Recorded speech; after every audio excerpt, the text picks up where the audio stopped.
dihubungi oleh Menteri dalam Kabinet Bapak Jokowi yang menyatakan keinginan dari Bapak Jokowi untuk menduduki posisi Ketua Umum PDI Perjuangan. Itu pernah saya sampaikan di dalam beberapa diskusi karena ada seorang mantan menteri yang kemudian dihubungi oleh Menteri dalam Kabinet Bapak Jokowi yang menyatakan keinginan dari Bapak Jokowi untuk menduduki posisi Ketua Umum PDI Perjuangan.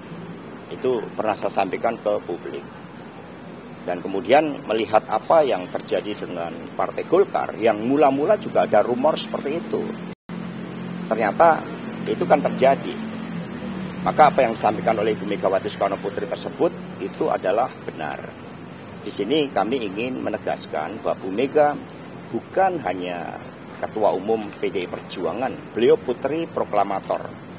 Bu Mega sudah menjadi bagian dari suatu ide, gagasan, cita-cita bagaimana negara hukum dibangun. Bagaimana negara karakter pemimpinnya tidak boleh otoriter. Bagaimana Bu Mega membangun legacy untuk melawan pemerintahan yang otoriter, yang korup, penuh dengan nepotisme dan kolusi.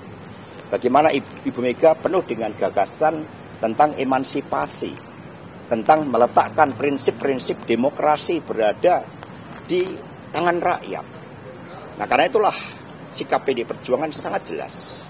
Ketika ada pihak-pihak yang mencoba secara langsung ataupun tidak langsung menggunakan kekuasaannya untuk mencampuri kedaulatan PDI Perjuangan yang dijamin oleh konstitusi, oleh undang-undang, ya maka seluruh jajaran partai dengan militansi tinggi, dengan pertaruhan jiwa raga, siap akan membela Ibu Mega dengan seluruh gagasan-gagasannya itu. Nah, sehingga Ibu Mega justru menyatakan untuk bersedia menjawab permintaan dari Rakernas ke-5 yang memohon Ibu Mega untuk berkenan menjadi Ketua Umum PDI Perjuangan kembali. Karena ide untuk membangun demokrasi, untuk setia pada konstitusi, setia pada jalan demokrasi, setia pada kedaulatan rakyat, ini ada pihak-pihak yang mau mengganggu prinsip-prinsip fundamental dalam kehidupan berbangsa dan bernegara. Apalagi ini menjelang 17 Agustus yang merupakan peringatan bahwa kemerdekaan Indonesia ini membangunkan jiwa-jiwa rakyat Indonesia agar merdeka, berdaulat, untuk tidak mampu ditekan oleh siapapun yang mencoba menyelewengkan semangat 17 Agustus tersebut. Percobaan mengambil alihan ketum PDIP itu kapan sih? Ya, semuanya kan dari rumors yang kemudian muncul menjadi bisikan-bisikan, lalu muncul menjadi suatu gerakan. Kan kami juga belajar dari partai politik lain. Kedaulatan partai itu dilindungi oleh konstitusi. Kami warga negara yang sah, kami partai yang sah, sehingga pemilu kada pun sekarang sepertinya itu mau digeser hanya untuk kekuasaan itu. Mas, ini momentum Bu Mega mengatakan akan penjagalan partai atau PDIP ini karena melihat momentum Golkar yang sekarang diguncang gitu. Jadi itu bisa membuktikan apa yang disampaikan Bu Mega itu benar gitu. Itu momentum suara kebatinan, suara nurani yang bening.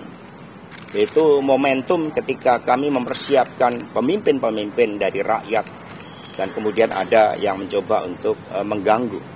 Di antara calon kepala daerah yang diumumkan kemarin, calon wakil kepala daerah itu ada sosok yang mulai berkarir di PDI Perjuangan itu sebagai office boy. Kemudian dia belajar manajemen, belajar komputer, mengambil S1, S2, akhirnya terpilih sebagai anggota DPR RI dan sekarang mau merunding ya sebagai salah satu pimpinan kepala daerah. Ini menunjukkan bahwa PDI Perjuangan menempatkan pilkada itu sebagai proses dari arus bawah agar setiap warga bangsa bisa menjadi pemimpin dan tidak boleh ada pihak manapun yang mengganggu hanya karena kepentingan pemilu 2029. Mas, kemarin kan Pak Ahok bilang seharusnya pilkada ini untuk koalisi partainya dibatasi gitu agar tidak rombongan gitu partai yang koalisi. Nah, ini menurut Mas Hasto sendiri senada dengan? Ya, prinsipnya kedaulatan rakyat harus dihormati. Aspirasi arus bawah itu tidak boleh dihalang-halangi oleh kekuasaan. Itu juga menjadi kesadaran dari elit-elit partai politik. Buat apa ada regulasi detail ketika spirit penyelenggaranya itu tidak memahami aspek-aspek fundamental dari kedaulatan rakyat itu. Lalu pemilu secara langsung mencoba untuk diakal-akali dengan pendekatan kekuasaan, dengan intimidasi hukum. Ini yang harus kita hadapi bersama-sama karena ini demokrasi kita, ini masa depan kita, ini kebebasan kita untuk berserikat, berkumpul, dan bersuara. Gitu dengar, ini akan diambil nih kayaknya PDI Perjuangan. Saya mau jadi ketua umum lagi.